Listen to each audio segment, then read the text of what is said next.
The assignment was specific. Get photographs of the surface of the moon that are good enough to determine whether or not it's safe for a man to land there. But appearances can be deceiving. Just as deceiving as trying to get a good picture of, well, a candy apple. Doesn't seem to be too much of a problem. Just set it up, light it, and snap the picture. Easy, quick, simple. But it can be tough.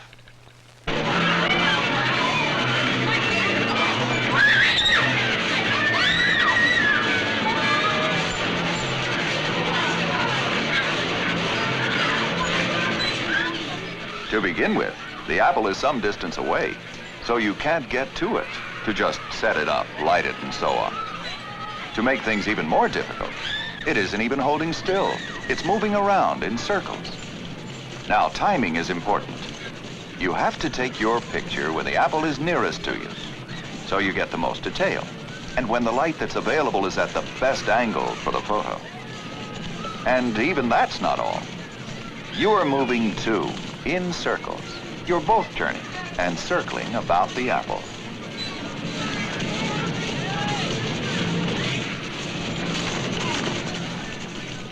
Now, about that assignment.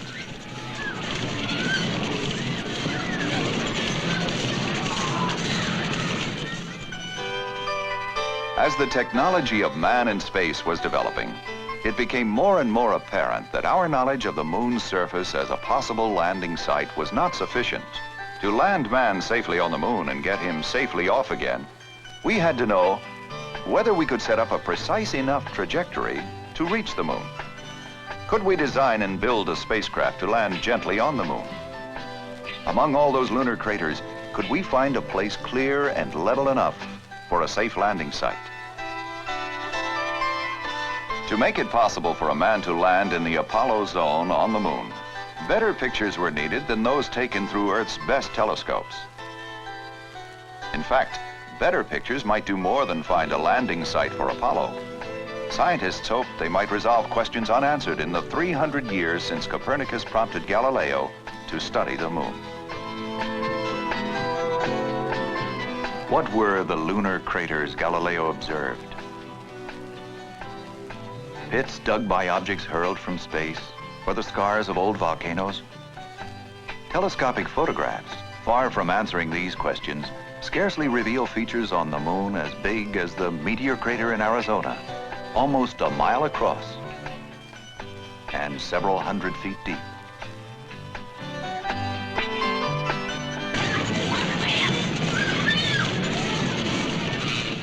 Well, it wasn't easy. But 3 shots in a row hit specific targets on the moon, exactly as they were planned to do.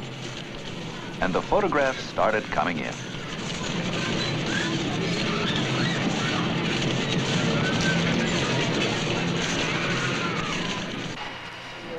Ranger was designed simply to hit the moon. Before it crashed into its lunar impact point, it would send back to Earth close-up TV pictures of a portion of the moon's surface. The first successful Ranger reached a small lunar sea, since renamed Mare Cognitum, the sea that has become known. Mark, it is 1 minute to impact. All cameras are functioning. As soon as the cameras were turned on, the pictures were transmitted to the tracking station at Goldstone, California. From here, they were retransmitted to the Jet Propulsion Laboratory in nearby Pasadena. Here in the Spaceflight Operations Facility, great excitement prevailed as Ranger neared the moon and its pictures came alive on the TV monitor. At last, scientists could turn to close-up pictures like these. 20 seconds to impact. All video good. Signal normal. Stand by for impact. 10 seconds to impact. Video still good. Excellent signal strength. 3, 2, 1. Impact has occurred. Prints of each picture were made for immediate study by scientists and engineers. On the theory that all lunar seas were flat and would offer the best landing sites, Ranger examined the surface of 2 such areas. Surprising to some scientists, the photographs at first showed little evidence of any volcanic activity on the moon. No boulders, no rubble, no crevasses, no dust. Pictures of craters covering craters suggested that the surface of the moon was long ago dug into and loosened by repeated impacts.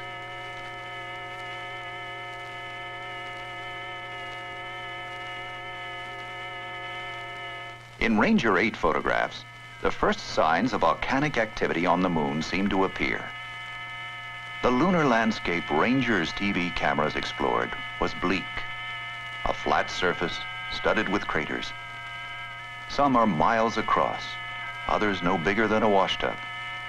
All were probably formed billions of years ago. The last target area was the floor of the Alphonsus crater, chosen because it was not a lunar sea. There was a lot of interest in the dark, smaller craters within Alphonsus, which might explain more about the forming of the lunar surface. On the Alphonsus floor, new signs of variety on the moon's surface began to appear. Craters caused by volcanoes, long since dead. But the evidence from these photographs raised more questions than the pictures answered.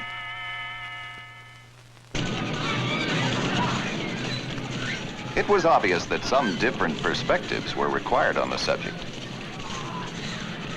Perhaps a new camera, one that could get very, very close. And another to cover a lot of ground in detail.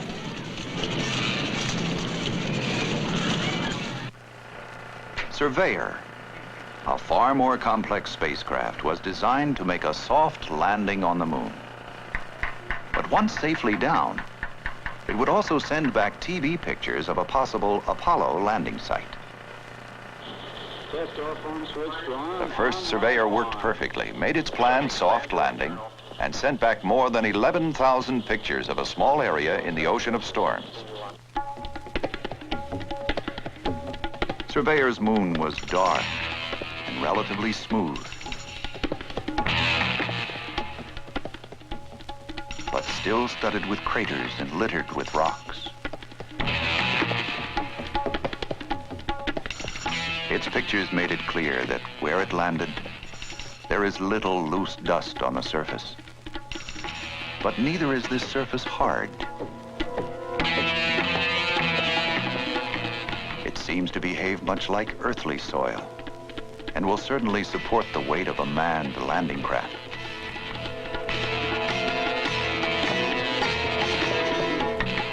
It supported Surveyor's weight and offered a glimpse beneath the moon's surface, where the shock absorber sank slightly into the material on which it came to rest.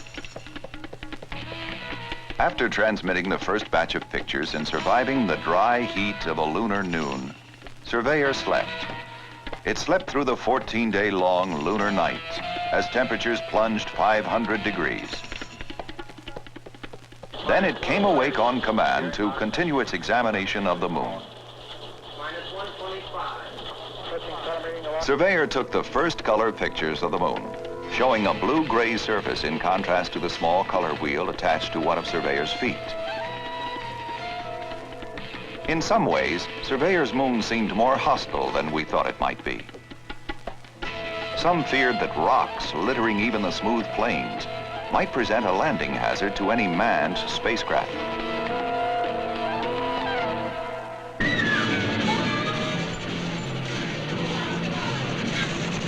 Well, the apple that started all this was still there.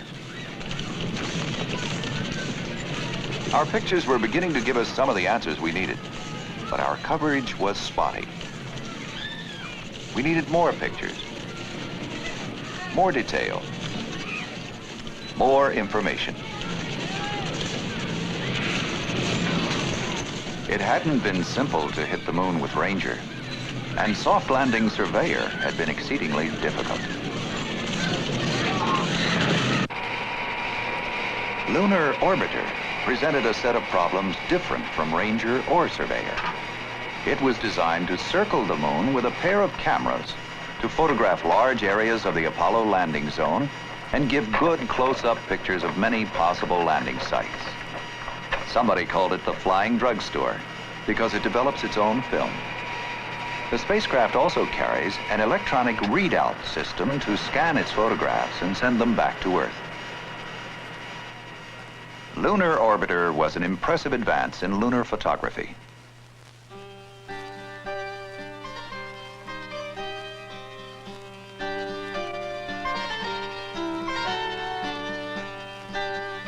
Here was a first close look at large pieces of the moon.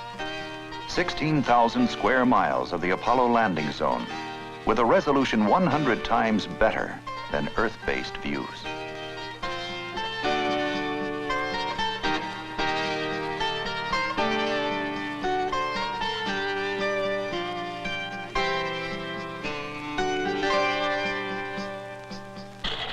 For the manned lunar landing, scientists hope to find a string of sites in groups of 3. Each group a series of 5-mile-wide ovals strung out in a straight line. Each site would have to be crater-free, have no large boulders, and no surface slopes steeper than 7 degrees.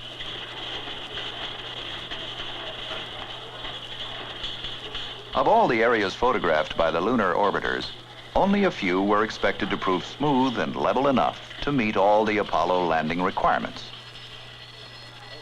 The spacecraft photographed several suitable areas. Working with the photographs, scientists observed that the smoothest terrain appears to be the darkest. Using degrees of brightness as a yardstick has made it possible to measure the roughness of the moon's surface. Really smooth areas are hard to find.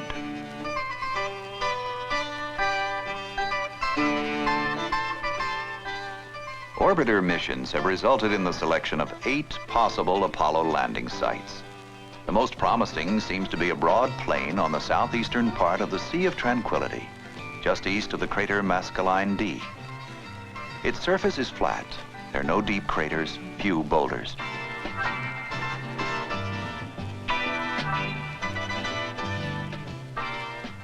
The other 7 sites stretch along the equator from the Sea of Tranquility to the Ocean of Storms.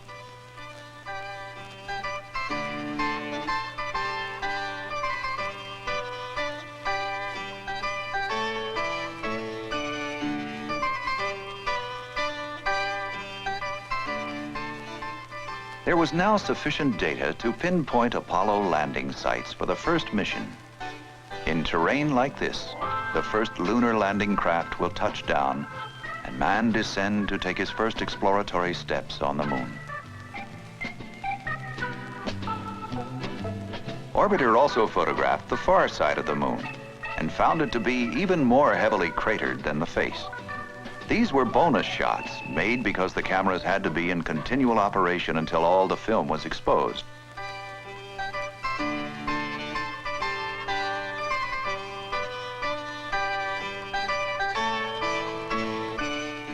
The first high-quality pictures taken of this area, they covered 80% of the moon's hidden face.